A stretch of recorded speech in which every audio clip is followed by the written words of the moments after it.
Successo interno, prima della stagione per la Polisportiva Carso di Mauro Ruba, che tra le mura amiche supera per 1-0 il Fonte Meravigliosa, decisivo su calcio di rigore, il gol siglato da Cevra in campionato Under 16 Elite, girone B.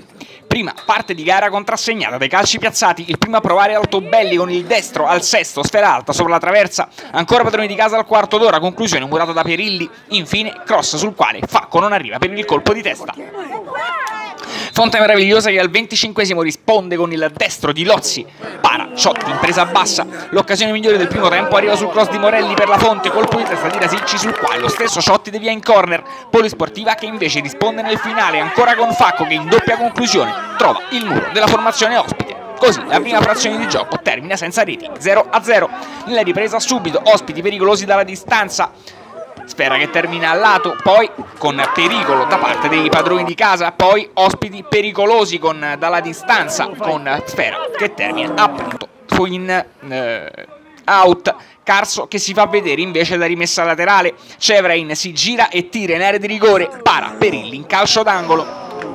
Al decimo è ancora il numero 7 dei padroni di casa, Facco a farsi vedere, il calciatore se ne va sulla fascia di sinistra, rientra sul destro e calcia, para Perilli in presa bassa. Fonte Meravigliosa che risponde qualche istante più tardi con un'azione in profondità al 17esimo, palla a Pellegrini, assist per Magrin con il numero 20 che calcia con il sinistro, Ciotti si allunga e devia in corner.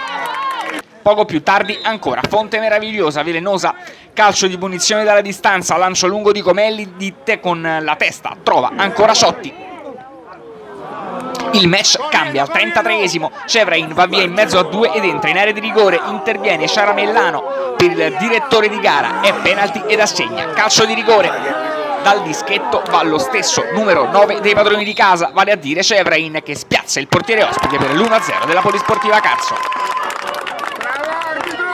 Padroni di casa pericolosi anche poco dopo in contropiede, ancora con lo stesso numero 9 Cevrain che su assist da parte del compagno spara alto sopra la traversa. Fonte Meravigliosa che tenta invece il tutto per tutto da rimessa laterale, sfera in area di Tullio con il numero 2, interviene in anticipo e manda il pallone in corner per il direttore di gara. Non ci sono gli estremi del penalty e si va avanti. Poco più tardi Cevrain viene pescato in offside, il calciatore calcia la sfera fuori, secondo cartellino giallo e va anzitempo sotto la doccia Polisportiva Carso che resta così in 10. Ultimo brivido nel finale con ancora i padroni di casa vicini al raddoppio, para Perilli con una splendida parata in uscita. 7 i minuti di recupero al termine dei quali il match termina qui.